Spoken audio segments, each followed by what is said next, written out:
Olá, meus amados, estamos aí de novo retomando os estudos de Romanos e convido que você possa abrir a sua palavra já lá no livro de Romanos, capítulo de número 15, né? Nós vamos ver a parte final ali que nós não vimos ainda e vamos entrar no 16. Estamos entrando na finaleira, vamos assim dizer, do livro de Romanos e eu confesso a vocês que tem sido um momento gostoso porque tem sido momentos assim de a gente desfrutar dessa palavra. Aliás, sempre que nós lemos a palavra, nós temos uma oportunidade preciosa de ouvir Deus falar. Ele fala, usa a sua palavra que nós temos aí. Isso é maravilhoso porque isso impacta os nossos corações, isso fala ao nosso coração, isso aquece o nosso coração, porque a palavra de Deus aquece os nossos corações. Isso é maravilhoso. Vamos orar? Pai querido, obrigado. Muito obrigado por esse momento que nós podemos ter aqui. Muito obrigado pela tua presença, pelo teu cuidado, pelo carinho que tu tem estar conosco. E pedimos agora, Senhor, que tu permitas que os nossos olhos espirituais, que os olhos do coração sejam abertos para podermos ver com muita clareza o que tu tens reservado para nós. Abençoe esse momento, não permita que o inimigo logre êxito, mas frustra, Senhor, todas as intenções do perverso. Repreendemos toda a iniciativa do diabo aqui e declaramos a vitória de Cristo Jesus sobre esse momento, em nome de Jesus. Amém e amém. Vamos lá, gente. Nós estávamos vendo no último encontro, né, alguns argumentos que Paulo estava colocando para justificar o plano dele, o plano missionário dele ir pregar lá na Espanha. Algumas ênfases são importantes aqui. Paulo, ele sabe muito bem, e ele coloca isso para os romanos, que Cristo, ele era também para os gentios. Cristo é também ministro para os gentios, não somente dos judeus. Então, essa é uma das ênfases que Paulo coloca. Uma outra ênfase, Deus havia colocado Paulo como sendo um ministro para os gentios. Então, era uma questão de Paulo ir adiante, seguir esse caminho, né, para levar a palavra aos gentios. E mais ainda, Deus, né, os planos de Paulo para alcançar esses gentios lá da Espanha, com a ajuda dos crentes de Roma, ele estava em andamento, esse processo estava seguindo. E finalmente, né, nós vemos aqui então o desejo, agora vamos olhar essa questão do desejo de Paulo, de que essa igreja lá em Roma já pudesse se envolver em oração por esse ministério que ele estava abraçando, que ele estava conduzindo. Muito bem, amados, vamos lá, capítulo de número 15, verso 30, vamos ler até o finalzinho do 30.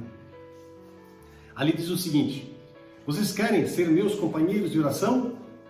Pelo amor do Senhor Jesus Cristo e por causa do amor que vocês têm para comigo e que lhes foi dado pelo Espírito Santo, unam-se a mim em minha luta e orem a Deus em meu favor. Orem para que lá em Jerusalém eu seja protegido daqueles que são incrédulos. Orem também para que os santos de lá se prontifiquem a aceitar o dinheiro que lhes estou levando. Então poderei ir visitar vocês com o coração alegre pela vontade de Deus e assim poderemos reanimar-nos mutuamente. E agora, que o nosso Deus, que concede a paz, seja com todos vocês. Amém. Paulo sabia da situação difícil que aguardava ele lá em Jerusalém. Então, por isso ele já está mandando esse preparo para que o povo pudesse se preparar e, quem sabe, ajudá-lo, né, nessa questão, nessas dificuldades que ele estava prevendo, não só lá no lugar, mas já antes, agora, orem por mim, né, falem ao Senhor, intercedam pela minha causa para que essas coisas possam ser devidamente conduzidas. E ele temia os rebeldes da Judéia, ou seja, aquele povo judaizante. O versículo 31, creio que seja, né, bem interessante, essa questão dos rebeldes da Judéia. E Paulo também ele estava incerto também se a entrega dessa oferta que vinha da igreja de Jerusalém, ela seria bem recebida, se eles poderiam realmente entender isso, né? Como sendo uma dádiva, como sendo algo que vem do coração, de um coração aberto, de um coração temente a Deus. Muitos judeus cristãos detestavam Paulo. Essa era uma verdade. Paulo sabia disso, porque ele falava contra essa questão da judaização do cristianismo, ou seja, né? Só lembrando, os judaizantes diziam que certas práticas judaicas tinham que ser mantidas para o cara ser cristão. Então não adiantava só entregar a vida a Jesus pela fé, mas tinha que manter certas práticas para, né, se poder ser aceito por Deus. Paulo fala fortemente contra isso e por causa disso, é claro, ele tem muitos inimigos feitos. E é claro, por conta disso havia uma certa indisposição contra ele por parte da própria igreja lá em Roma. Tá? Então Paulo, por isso ele pede as orações aos crentes de Roma, está lá nos versos, lemos agora ainda há pouco, né? 30, 32. E depois, o próprio Paulo ora por eles. Isso é uma palavra que se cumpre, levai as cargas uns dos outros. Ou seja, eu levo a sua carga, você leva a minha carga, e nós nos ajudamos e nós oramos uns pelos outros. E dessa forma, o apóstolo já envolve a turma toda lá de Roma no ministério, né, que ele está desenvolvendo, tá certo? Paulo então dá um amém aqui. E aí agora, na parte final, a partir do capítulo 16, Paulo ele coloca algumas preocupações finais quanto à igreja lá de Roma. Vamos dar uma olhadinha em algumas delas, tá bom? Capítulo 16, lá no verso 1. Febe, uma estimada irmã, serva da igreja em Cencreia, irá visitá-los em breve. Ela trabalhou arduamente naquela igreja. Recebam-na como irmã no Senhor, dando-lhe uma calorosa acolhida cristã. Ajudem-na de todos os modos que puderem, pois ela auxiliou a muitos em suas necessidades, inclusive a mim mesmo. Deem minhas saudações a Priscila e a Áquila. Eles foram meus colaboradores nos trabalhos, né, de Cristo Jesus. De fato, eles arriscaram suas próprias vidas por mim. E eu não sou o único a ser-lhes agradecido. Todas as igrejas gentias também o são. Saúdem também a igreja que se reúne na casa deles. Parece que Áquila e Priscila também desenvolveram um ministério forte junto com os gentios, né? Ou seja, não era um ministério dentro dos judeus. Saúdem, continuando a parte final do versículo 5, saúdem meu amado irmão Epêneto. Ele foi o primeiro da Ásia a aceitar o evangelho de Cristo. Saúdem a Maria, que tanto trabalhou por vocês. 7. Saúdem Andrônico e Júnias, meus parentes, que estiveram comigo na prisão. Eles são respeitados entre os apóstolos, tendo se tornado servos de Cristo antes de mim. Interessante, eles se converteram a Jesus antes de Paulo, né? Saúdem Ampliato, meu amado irmão no Senhor. Saúdem também a Urbano, nosso colaborador em Cristo, e ao amado irmão Estaques. Saúdem a Apeles, um bom homem aprovado por Cristo. Saúdem também aqueles que trabalham na casa de Aristóbulo. Saúdem Herodião, meu parente. Saúdem os irmãos do Senhor da casa de Narciso. Versículo 12. Saudações a Trifena e Trifosa, obreiras fiéis do Senhor, e a estimada Pérside, que tanto tem trabalhado para o Senhor. Saúdem Rufo, aquele que o Senhor escolheu, e também a sua querida mãe, a qual tem sido verdadeira mãe para mim. Saúdem a Síncrito, Flegonte, Hermes, Pátrobas, Hermas e também os irmãos que estão com eles. Saúdem Filólogo, Júlia, Nereu e sua irmã, bem como Olimpas e todos os santos que estão com eles. Saúdem uns os outros com um beijo santo. Todas as igrejas daqui enviam suas saudações a vocês. Cada nome, né, gente? Viu? Pois bem, Paulo então aqui, ele coloca que ensinar essa igreja lá de Roma, eles deveriam, óbvio, ser ensinados, né, a reconhecer e a receber de braços abertos esses obreiros cristãos, que eram obreiros que tinham realmente se afatigado na labuta, nos trabalhos para o Senhor. Paulo, ele conhecia várias pessoas da igreja de Roma. E uma coisa interessante, Paulo coloca assim, né, sobre diversos deles, ou quase todos eles, que eles eram obreiros fiéis. Eles haviam, inclusive, muitos deles haviam trabalhado junto com ele, próximo a ele, em diversos trabalhos. E aí ele diz assim: ei, pessoal de Roma, vocês recebam essas pessoas, acolham essas pessoas, reconheçam elas como sendo fiéis servos do Senhor. E ele faz isso, inclusive, citando nomes e descrevendo, assim, de maneira muito resumida, o que cada uma delas fez e o que elas representam para Paulo. Ou seja, Paulo aqui coloca com muita clareza aí que tem sim, existe uma alegria em nós podermos compartilhar com os outros desse trabalho, dessa obra maravilhosa. E isso é uma coisa impressionante quando a gente está em um trabalho, por exemplo, viajando por aí afora, a gente encontra pessoas que nunca a gente se viu, mas a gente percebe um elo de ligação muito forte que na verdade é o Espírito Santo de Deus. Quando cristãos verdadeiros se reúnem, não existem barreiras, mas existe sim alegria, porque ali você percebe que pessoas estão servindo juntos, né, os caminhos do Senhor e trabalhando em prol dessa peleia, dessa luta, dessa batalha que é resgatar vidas das trevas e levá-las aos pés de Cristo, aos pés da cruz.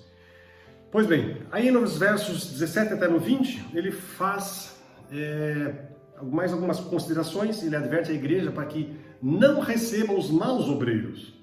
Infelizmente tem maus obreiros na igreja. Então vamos ler aí os versos 17 até 20. Lá ele diz o seguinte: e agora, tenho mais uma coisa a dizer-lhes, antes de terminar essa carta. Conservem-se distante daqueles que causam divisões e estão perturbando a fé do povo, ensinando sobre Cristo coisas que são contrárias aos ensinos que vocês receberam. Esses mestres não trabalham para nosso Senhor Jesus, mas tão somente desejam proveito para si próprios. São bons oradores, bajuladores e gente ingênua tem sido enganada por eles muitas e muitas vezes. No entanto, todo mundo sabe que vocês continuam leais e verdadeiros. Isso, na verdade, me deixa muito contente. Eu quero que vocês permaneçam sempre muito seguros a respeito do que é correto e vivam livres de qualquer mal. E lá no versículo 20 ele vai dizer assim: o Deus da paz, dentro de pouco tempo, esmagará Satanás debaixo dos pés de vocês. Que a graça do nosso Senhor Jesus Cristo seja com vocês. Então, Paulo aqui coloca que a igreja, ela recebeu a palavra do Senhor, ela recebeu a doutrina, ela recebeu o Evangelho. Através de quem? Através dos apóstolos, dos fundadores, né, vamos assim dizer.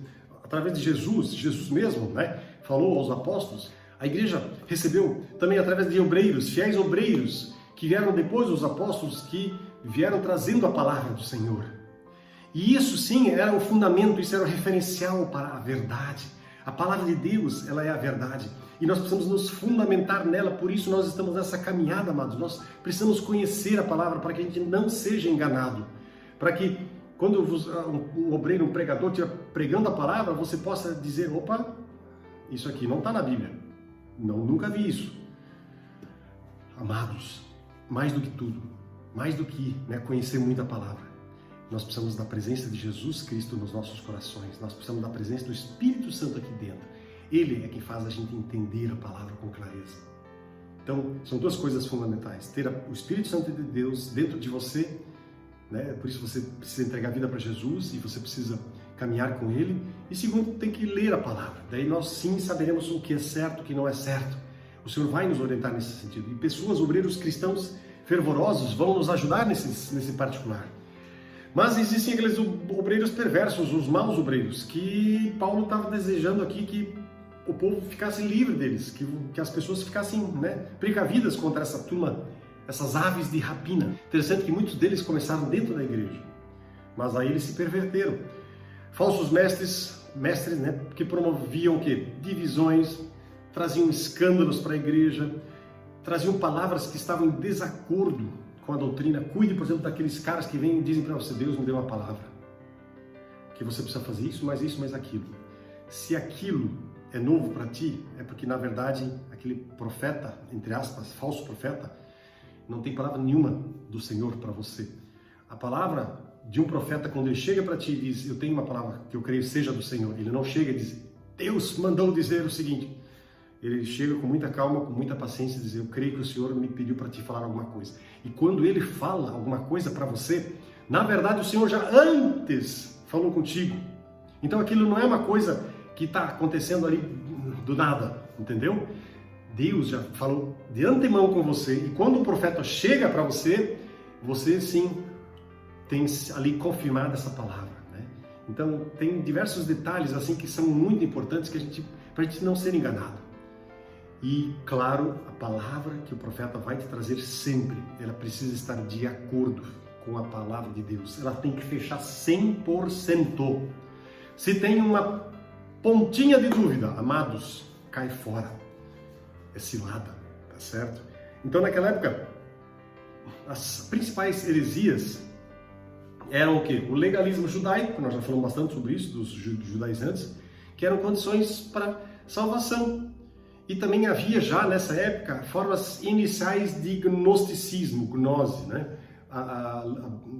O conhecimento por si só é a virtude. A matéria é podre, é perversa, deve ser desprezada. E aí tem muitos desdobramentos, existem diversas formas de gnosticismo, né, se formando.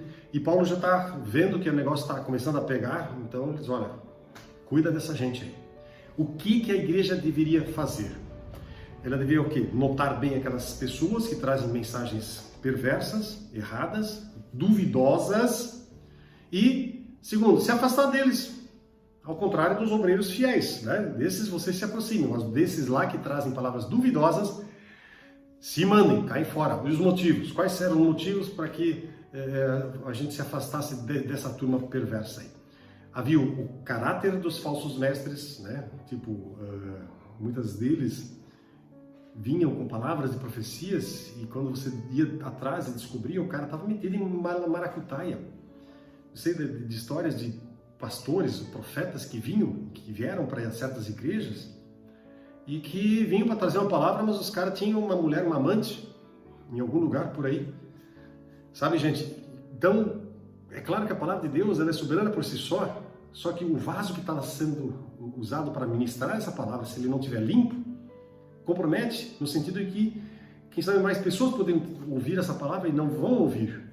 E essa pessoa, obviamente, ela precisa ser confrontada, em amor, é claro, mas confrontada.